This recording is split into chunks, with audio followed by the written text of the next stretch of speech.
freak accident with the patio.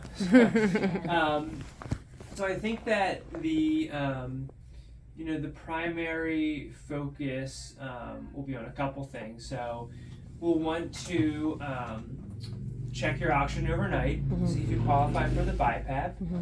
We'll want to have you seen by the speech therapist today for the swallowing. The one thing we'll have to carefully monitor here is your weight and how much effort it takes to eat and drink, because those are the things where we start to think about benefit from a feeding tube. We won't have a feeding. We won't get. I'll be refusing the feeding tube. Okay, because I know we did talk about it a little bit at the last visit. What is and it's totally fine, and people decide different ways. What was the thought behind that, or that impacted your decision about not going through with one in the future? Quality of life. Yeah.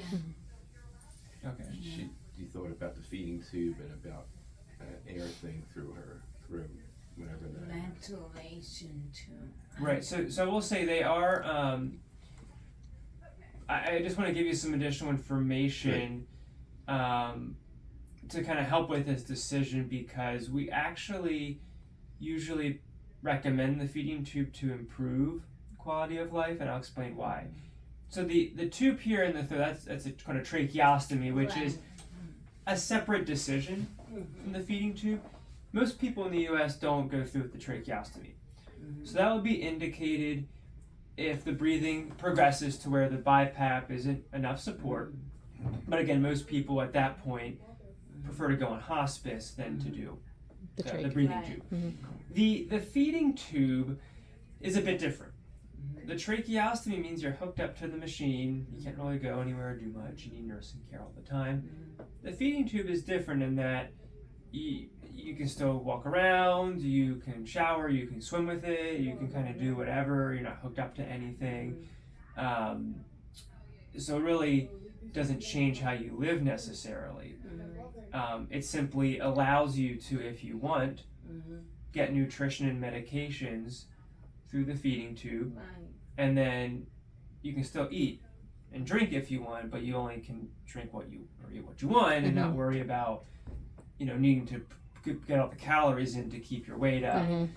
So it can reduce the burden or stress of swallowing everything with the choking and coughing that can develop. So many people feel a bit better and have more energy when they do get it. When we get there, we'll talk more about it, because we'll want more information before we Right make now, a decision. my weight, I'm keeping it up really good. Oh no, that's I have a good appetite, and I'm doing okay. Yeah, so I don't think you need it right at this visit. It's just something that we bring up when people are developing the dysphagia. Right. Because it is good to think or plan a bit ahead. And we don't like when people, think that they, for kind of reducing stress or reducing the swallowing burden, would want it. We don't want to wait until the absolute last moment. Right. Because then it can be riskier to do. Right. The breathing is too bad or the body's too weak. You may have to even come into the hospital to get it done. So we like it in the kind of a sweet spot, more in the middle, where the swallowing is getting in the way of your weight, but you're not so far. So sometimes we have people who don't, they get a place but don't use it fully right away. But it's there, and they can use it more and help with the symptoms from the swallowing. Like right now, I can tell I'm keeping my weight up, but I'm shrinking. Well, right, because the muscles, muscle. exactly. So there is some normal weight loss. Yeah. We just don't want it to be too dramatic. So you're doing good right now. Yeah. I'm also gonna give you a website link. I'm not sure if I did this at the last visit, but there's a good website made through the UK that goes through some more information about feeding tubes, and it gives a lot of really good information that can help you think about the decision.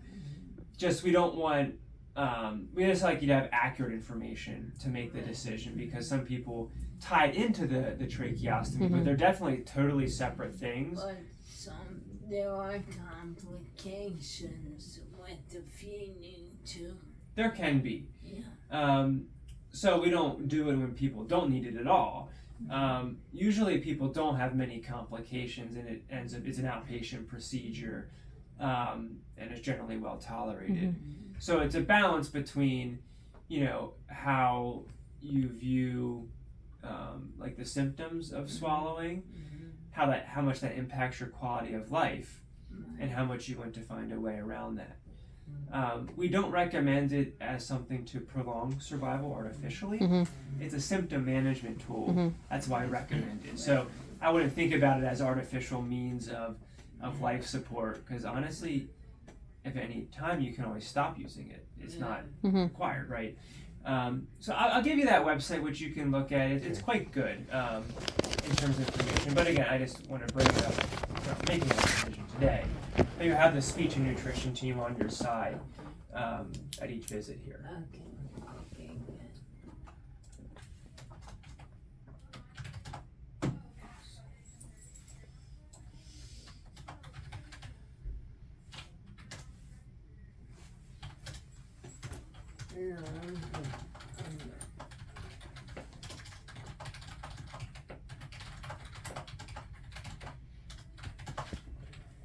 And then we're also going to have, like I mentioned, a social worker come in and discuss a couple things. So we want to get you registered with, there's different ALS groups out in the community that have different resources. So they'll have equipment for you when you need it. They have different kinds of grants, transportation resources, a lot of good things. And some of them do things like home assessments, which can usually be done virtually, but that's good to know what you might want to change about the house, like ramp access, different things that could reduce fall risk, like little things you might, they can look around and say you should get this, here's contractors who can help, etc. Yeah, That's good to do they now. have a chairlifts already. I know, yeah, So, yeah. Yeah, in both houses. We made it clear for him because of his legs. Right.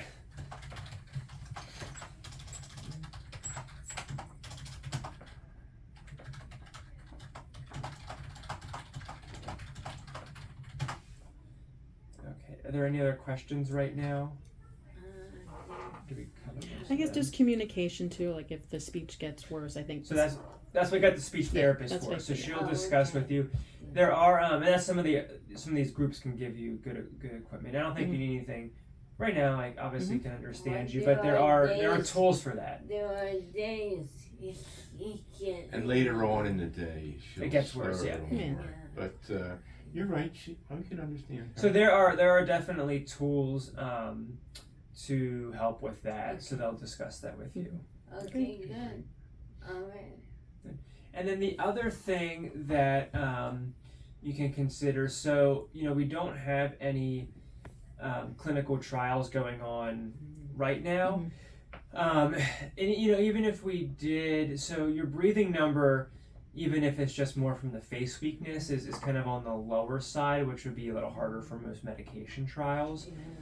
If we do get some in the coming future. We do have other kind of research opportunities that help us understand a bit more about how to diagnose ALS better, or other aspects of management, which if you're interested in, we could link you with some of the trial coordinators for those opportunities. We have one study, or a couple studies going on now at the main Penn Hospital that are enrolling people with different kinds of diseases like ALS or different dementias that help collect a lot of data to understand these different conditions a bit better.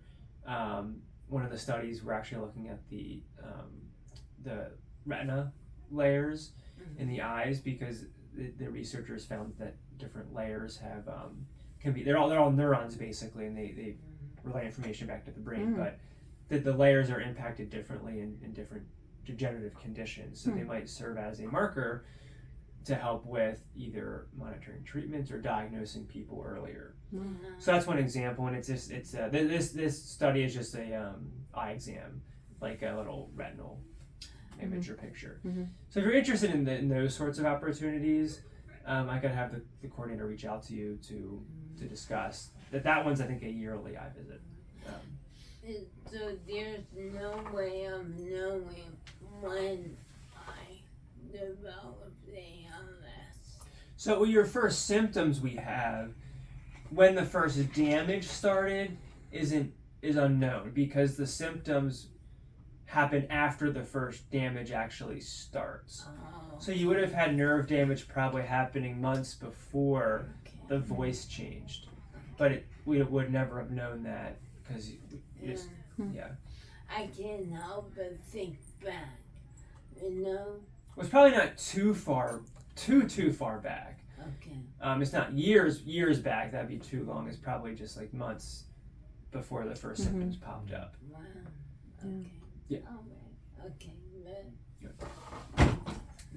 Okay. Yeah, this probably is irrelevant, but we did have COVID about 6 months before, well, about 4 months before. Just one more thing we can blame on COVID. That's hard to know. He took the medication. I didn't. Yeah, I don't think that. Yeah, I doubt that's related. I just, yeah. Just a Great. coincidence. Yeah. All right. So let me see here.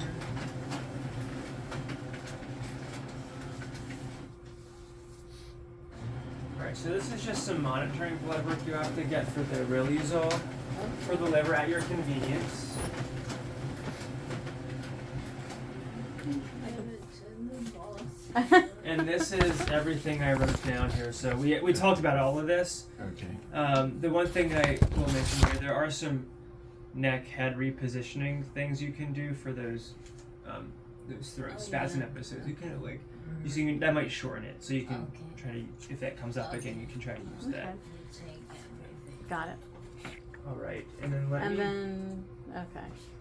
Got it. Yeah, so we're gonna that oxygen thing we're gonna order. Yep, So you'll I be saw hearing it. about things like that. Okay. And then I sent in that Valium prescription to the pharmacy. Okay. Great. And then I'm gonna go see who's gonna see you next. It might be the social worker. It might be I'm gonna go check. Great. So stay here. Don't Okay. go Oh, anywhere yeah, yet. we know. Don't run off until someone tells you to go to the first floor. Gotcha. Yeah. Okay, Thank you All right. so So much. see you again in a couple of months. Okay. Oh Alright. yeah, so 3 months Yes. you want to see her? Okay. Yeah, Emily will help coordinate Okay, that. awesome. Thank you. Thank All right. you. Take care. You want to leave it open for a minute? Get some air in here? Are you alright? Yeah. Alright.